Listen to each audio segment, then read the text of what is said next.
Assalomu alaykum do'stlar.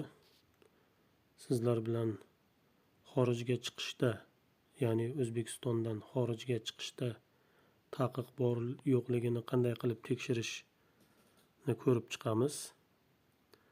Buning uchun brauzerga kiramiz va u yerda yozamiz: xorijga chiqishga cheklovni tekshirish deb yozganimizdan keyin bizga mana bu may.gov.uz sayti kelib chiqadi.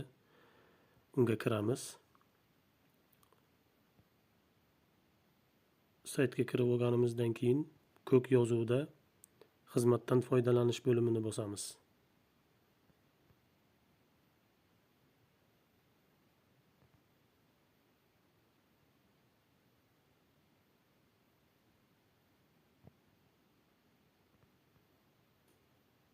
Bu yerda avtorizatsiyadan o'tishni so'raydi, ya'ni login parol bo'ladi. Mana shu yagona interaktiv davlat xizmatlaridan foydalanish uchun login parol bo'ladi.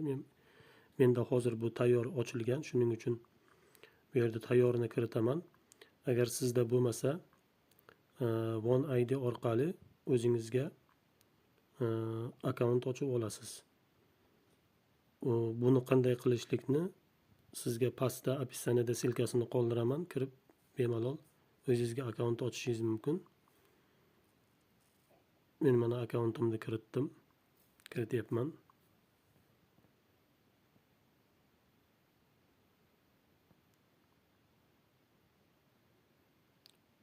Login va parolni kiritamiz.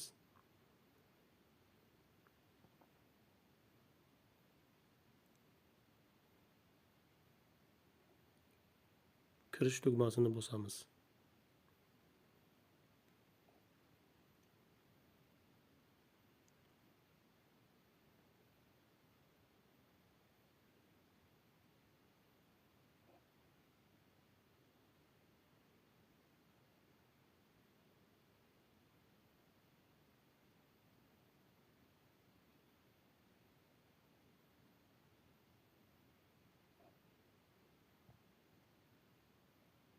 Ko'rib turganingizdek, mana bu yerda O'zbekiston Respublikasidan chiqishga cheklov aniqlanmadi deb xabar chiqdi. Agar chiqishga taqiq bo'lsa, mana shu yerda chiqishga taqiq bor deb aytadi.